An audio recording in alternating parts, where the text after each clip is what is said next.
大家好，我是小安。白醋加一點它，就能讓家裏的蚊子全消失。每當引導這種睡法，你是不是也眼前一亮，覺得終於找到了那個夢寐以求的滅蚊神器？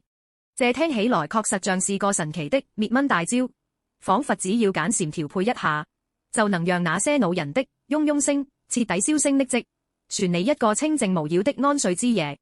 這種低成本高回報的偏方往往極具誘惑力，讓人忍不住想要立刻動手嘗試，看看這傳閱中的神秘配方究竟有何魔力。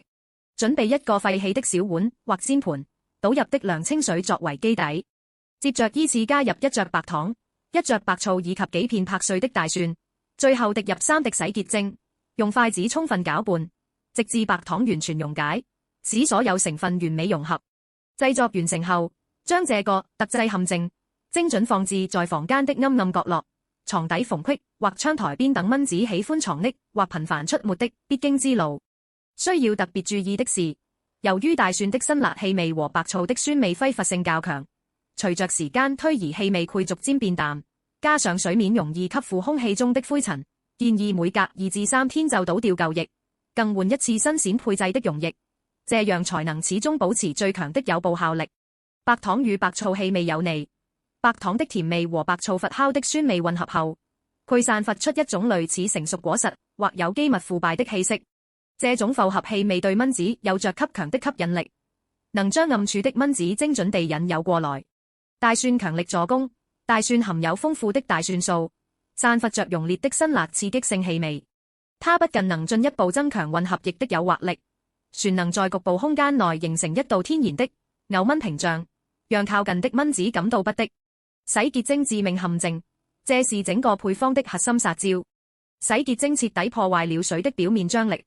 當蚊子被氣味吸引並試圖降落在水面上時，會瞬間失去支撐力，直接沉入水中窒息。同時，洗潔精也能破壞它們腹部的炸子層，讓其無法逃退。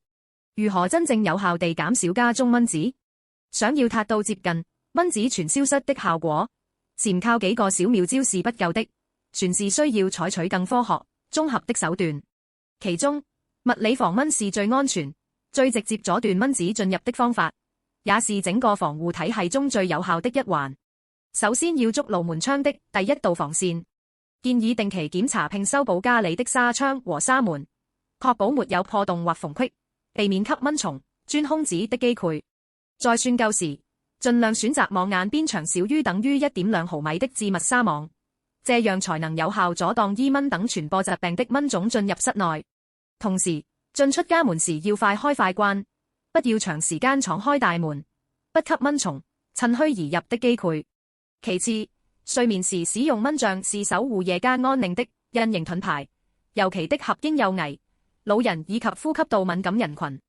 實驗顯示，使用網眼1毫米的聚酯氙氡致密蚊帳，能使夜間蚊蟲的咬率大幅下降 92%。在使用懸掛式蚊帳時，要注意將其底部壓入床墊下至少5厘米，並確保拉連緊閉，防止蚊蟲從底部或縫隙侵入。對於嬰幼兒的手推車，也可以搭配專用的小蚊帳，實現隨時隨地的移動防護。此外，船可以巧妙利用風扇作為輔助屏障。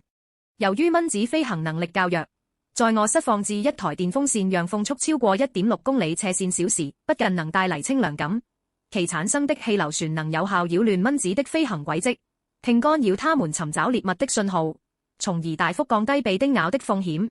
除了物理防蚊，想要徹底告別蚊蟲困擾，全需要在治本和精準打擊上下功夫。清理積水是滅蚊的治本之策。蚊子的一生有3個階段，必須在水中度過。哪怕是礦泉水瓶盒大小的死水，短短幾天就能滋生出大量幼蟲孑孓。因此，定期排查並清理家中的衛生死角至關重要。這包括及時倒乾花盆托盤、飲水機底盤裡的殘水，疏通廚房水槽和衛生間地漏，防止管道內長期存水，以及妥善處理陽台或庭院裡廢棄的瓶罐、水桶等容器。只要切斷了水源，就能從根本上除毀蚊子的繁殖鏈，讓它們在源頭絕後。當家中已經出現成蚊時，科學使用化學誘蚊產品則是最高效的應對手段。建議優先選擇正規品牌的電熱蚊香液或電蚊拍。以電熱蚊香液為例，其核心有效成分通常是以除蟲穀之類物質，這類成分經過嚴格的毒理學測試，能夠精準作用於蚊子的神經系統，起到麻痹甚至擊倒成蚊的作用。在使用時，建議在睡前1小時關閉門窗提前開啟，待人混準備入睡時再開窗通風，這樣既能保證咬蚊效果，又能兼顧室內空氣的安全與流通。我們船可以巧妙利用一些輔助手段來完善我們的無蚊防線。首先是物理屏障的延伸，風扇直吹。科學研究表明，蚊子其實是飛行能力極弱的昆蟲，時速超過 1.6 公里斜線小時的微風就足以讓它們難以保持平衡。因此，在室內或陽台放置一台電風扇，並使其直吹人體，尤其是身體下半部分，不僅能帶嚟清涼感，船能製造出強大的氣流屏障。這種氣流不僅能讓蚊子無法靠近和着陸，船能有效吹散人體呼出的二氧化碳和汗液氣味，讓蚊子失去追蹤你的雷達，從而大幅降低被叮咬的風險。其次是被動誘捕陷阱的運用，作為日常防蚊體系的補充，可以在房間的陰暗角落、床底或窗台等蚊子容易藏匿的地方，放置我們前面提到的白糖加洗衣粉水自製陷阱。白糖的甜味會散發類似人體汗漬的氣息吸引蚊子，而洗衣粉水的鹼性成分則會破壞水的表面張力，讓自投羅網的蚊子沉底窒息。雖然這種方法足於被動防禦，但它能悄無聲息地幫你清理掉那些潛入室內的少量漏網之魚，讓你度過一個更加清靜無憂的夏天。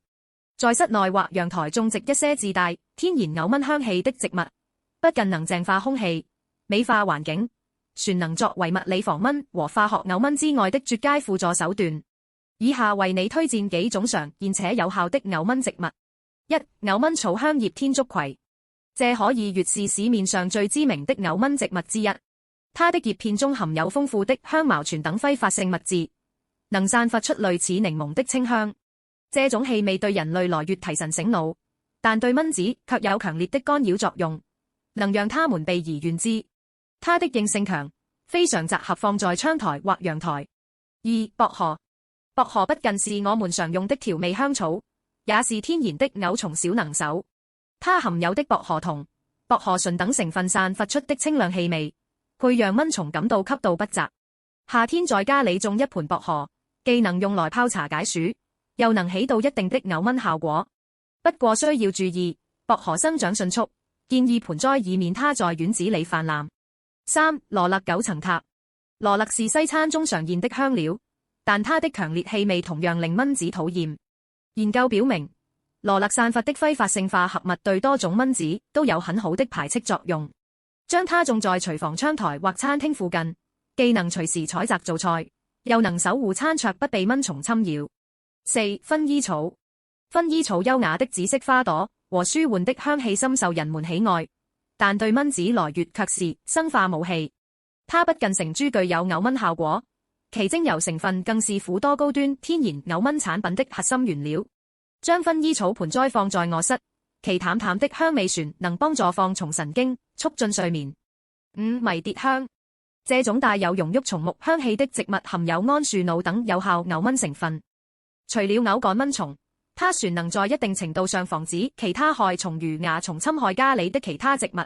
迷迭香喜歡陽光充足的環境，適合養在朝南的陽台。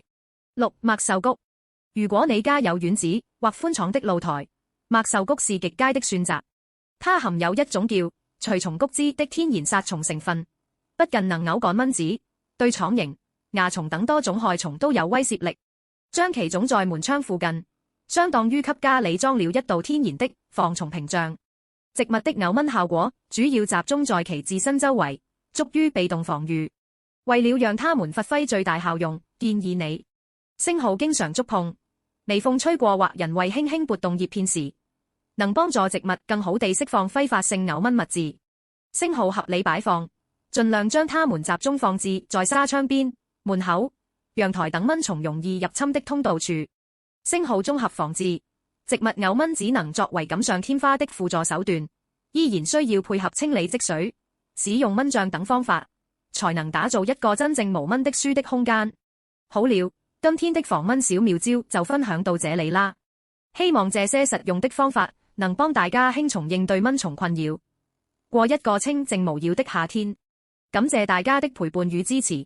如果覺得有用，別忘了分享給身邊的家人朋友哦。我們下期再見，拜拜。